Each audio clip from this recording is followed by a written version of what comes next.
aminareo hatrany ny fahasoavan'i Jesoa Kristy Tompontsika. Amen. Andeha araka hivavaka isika. Misaotra anao izay ry Tompo Renesy any an-danitra fa nomenao an'izao volana vaovao izao dia ny volana aprily. Mino izay fa iarahana aminao mandrakariva izany ary hanehoanao zava-mahagaga amin'ny fiainana etsy avy isam-batan'olona sy isan-tokantrano. Dia ho anao ny dera ny saotra ny ajo amin'ny voninahitra amin'izany fa hanapaka ty-apony kosa ny fiadanana amin'ny anaran'i Jesoa. Amen. Arak'izany dia arabaina ianao ry havana fa trasy ity volana aprily ity. Ny fahasoavan'i Jesoa anie ameno ny androm-piainanao iray manontolo.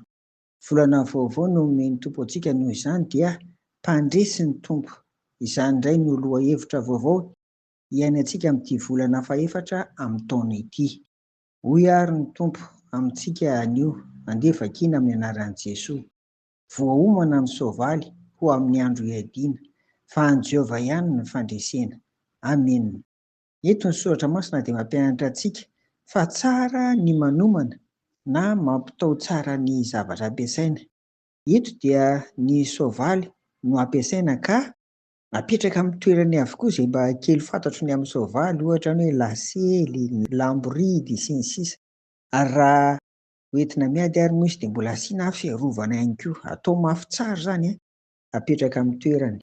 Izany sary izany izany dia maneho amintsika fa tena ilaina tokoa ny manomana, tena ilaina ny mametraka tsara amin'ny toerany ny zavatra rehetra ho atao izany, ary miala ao anatin'izany izay mety ho fahalainana sy ny sisa, fa dia atao tsara amin'ny toerany mihitsy, miomana tsara ary mapetraka daholo izay rehetra fitaovana ilaina. Tena tsara izany ry havana.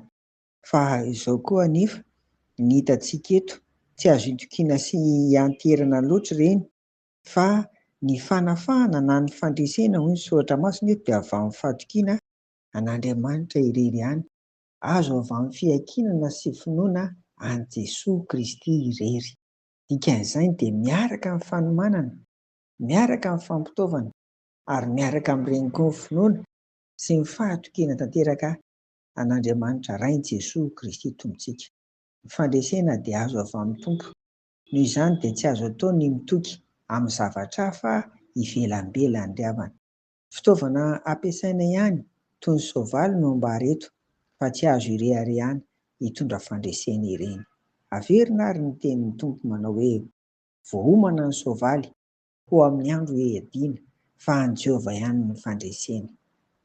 Amen. Irariana ary mba ho volana andresenao koa miaraka amin'ny Tompo ry havana ity volana ity. Amen. Vavaka isika.